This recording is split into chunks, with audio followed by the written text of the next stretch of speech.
This presentation is called Werewolves, From Medieval to Modern, which explores three different mediums including literature from the Middle Ages, the movie Harry Potter and the Prisoner of Azkaban, and a contemporary sculptural artwork by David Altman.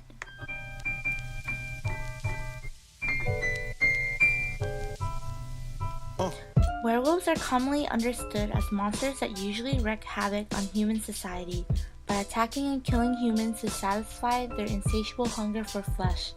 However, the werewolf harbors a complex identity, being that the metamorphosis from human to monster is only temporary, usually during a full moon or short time period. Most of the time, the condition of the werewolf is not by choice, since most are victims who were supernaturally affected, whether by curses, illnesses, or infectious bites. Even during their metamorphosis, the werewolves do not completely transform into a wolf, but instead looks like a hybrid mixture of animal and human appearances. Although the body enlarges and sprouts fur, while the head and mouth becomes longer with triangular ears and sharper fangs, the werewolf still walks on two legs and has no tail. The werewolf is almost always depicted as being able to regain their human nature after the full moon disappears or the curse is lifted. Yet, their monstrous internalized identity cannot be separated from their humanity, even overpowering it to an extent where the human is shunned as much as the monster. This presentation will explore the hybrid nature of the werewolf's identity and function of the monster as a tragic other. The monster is also a metaphor for deformity or difference, to reveal the problems of society's construction of normative identity and categories of difference.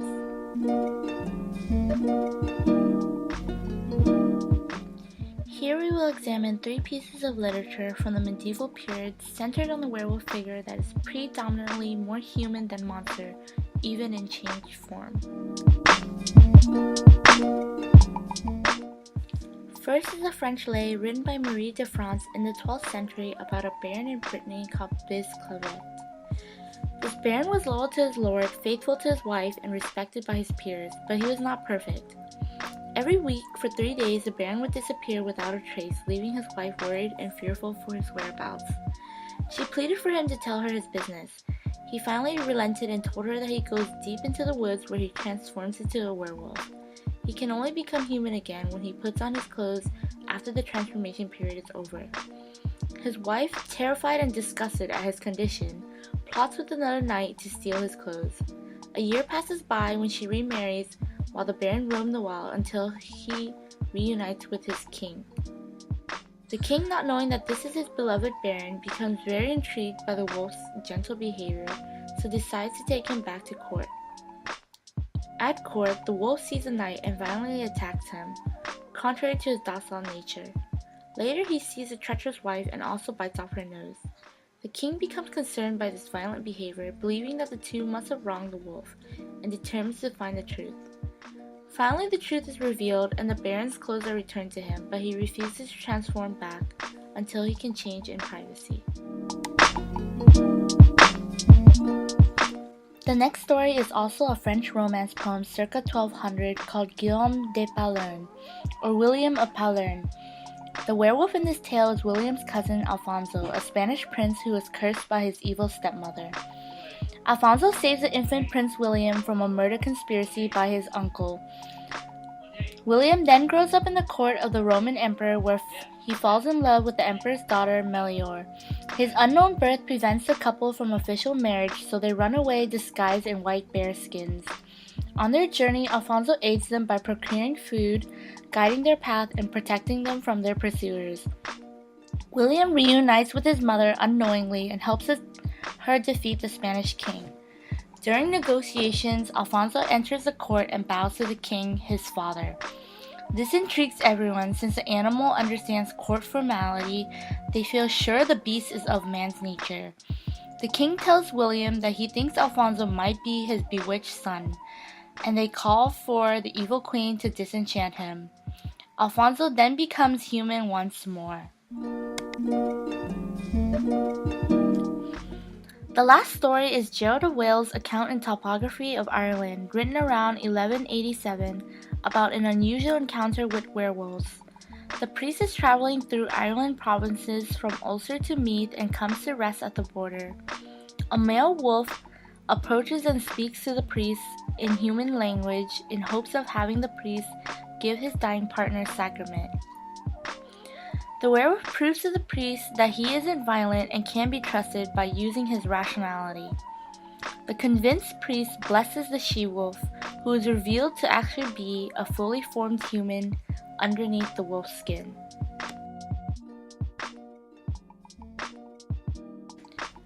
Caroline Walker Bynum's analysis in Metamorphosis and Identity lends to the idea that werewolves are not entirely monstrous, since they do retain something essentially human, the mind, which then prevents their beastly form from consuming their personality and identity in entirety.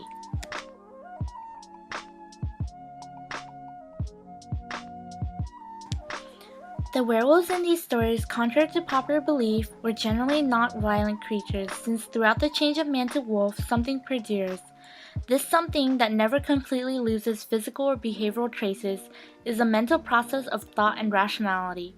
As Bynum states further, medieval discussions struggled to retain the identity of things, both their entityness and their spatial-temporal continuity despite physical or spiritual transformation. Although they are capable of using their beastly form for violence, as the Baron did out of vengeance, or Alfonso during times of dire need, the rational mind gives them a choice to act civilized as they would in their original forms, like the werewolf in Gerald of Wales. However, all these werewolves knew that they were inherently different and potentially dangerous and unacceptable in the eyes of their community, so they are forced to hide away in the depths of the forest and live on the borders of society. Bynum calls these medieval monsters as sympathetic werewolves, or victims who are changed into wolves, usually by evil women.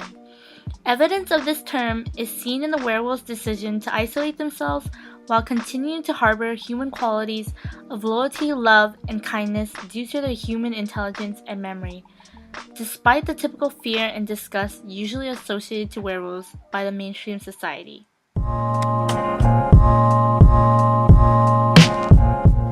Moving on to a more modern interpretation of the werewolf is the character of Remus Lupin in the Harry Potter series, particularly the third installment, Harry Potter and the Prisoner of Azkaban, where Lupin is first introduced.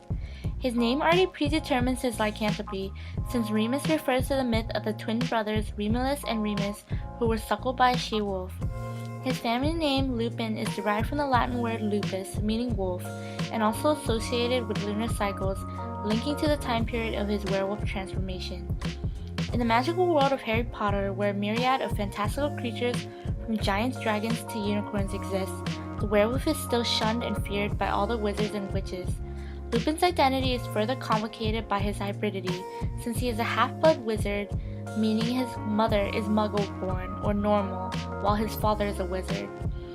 This mix was generally not viewed favorably by the majority of pure-blood wizards.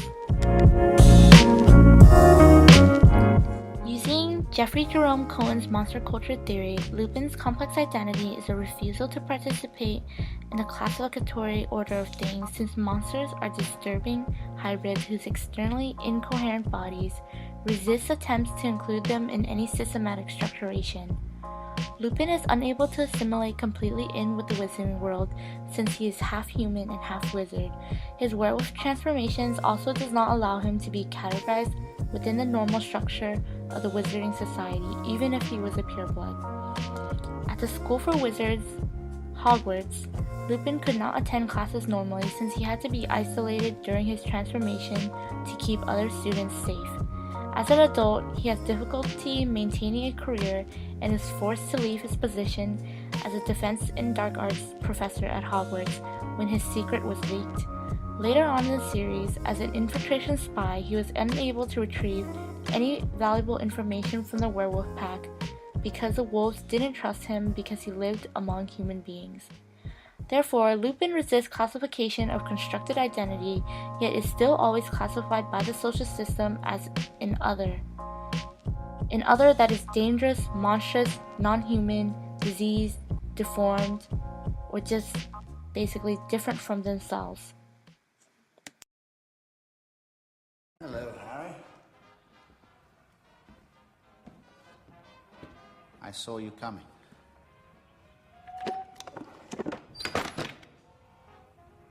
I've looked worse, believe me. You've been sacked. No. No. I resigned, actually. Resign? Why? Well, it seems that somebody let slip the nature of my condition. This time tomorrow, the owls will start arriving, and parents will not want well, someone like me teaching their children. But Dumbledore... Dumbledore has already risked enough on my behalf. Besides, people like me are, well, let's just say that I'm used to it by now.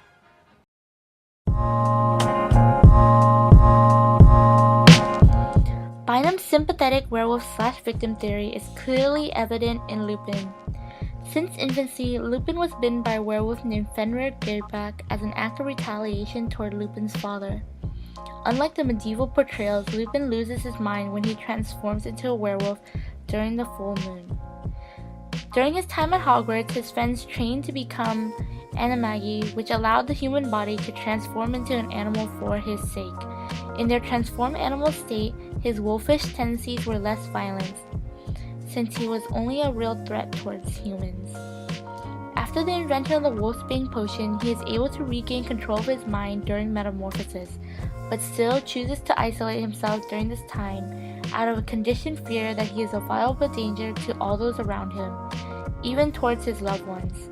In the series, another wizard, Tonks, falls in love with him, but he initially denies her relationship since he's afraid of his own self. He also never wants to pass on his genes in case his offspring inherit the lycanthropy.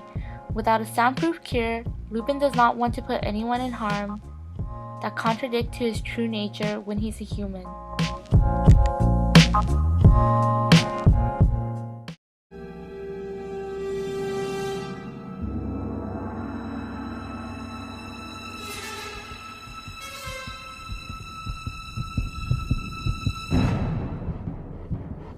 My old friend, have you taken your potion tonight?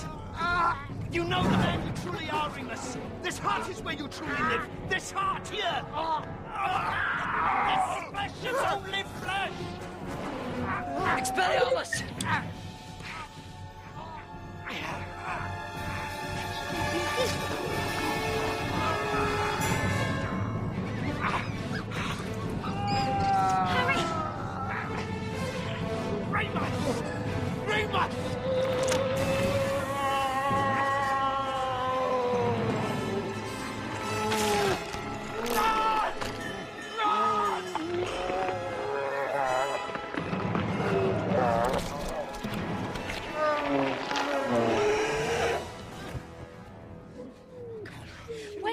Wait!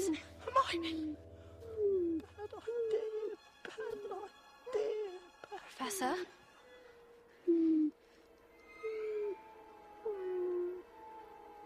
Professor Lupin?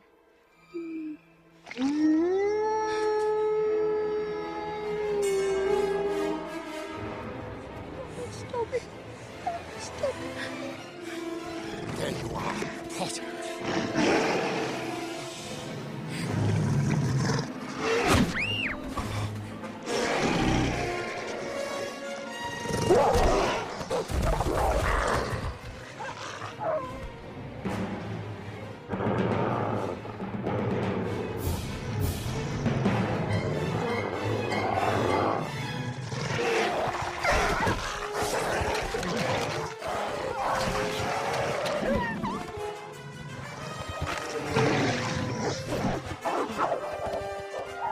Sirius!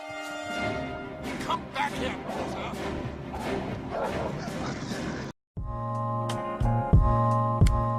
Violence has always been linked to the figure of the werewolf. First, there's potential violence for cannibalism, popularized by the infectious werewolf's bite. Then there's also the violence of physical marks, which makes a werewolf recognizable and distinct from its human counterpart, seen by the community, such as clothes being torn apart from its monstrous body, emerging out of the human bodies. This is quite different from the depiction of the Baron quietly folding his clothes in a lair as he gets ready for the transformation. But even the medieval Baron does not want to let anyone see him transform back, most likely due to the unnatural nature of metamorphosis. Lupin's werewolf transformation is physically painful for the human body as his muscles rip and bulge, violently tearing through the skin.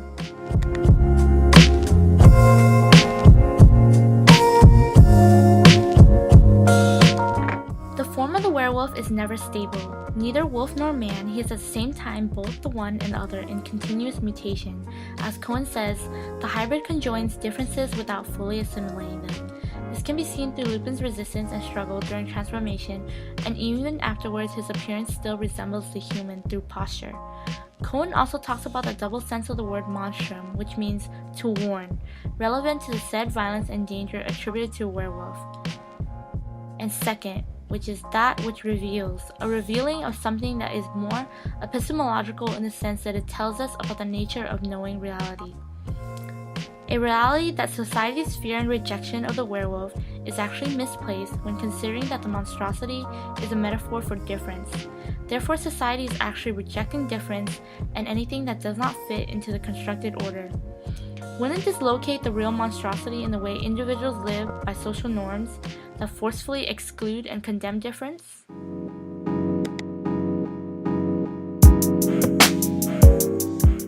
Following this idea of society being actual monsters condemning the difference, I wanted to talk about David Altman's untitled sculpture created in 2001.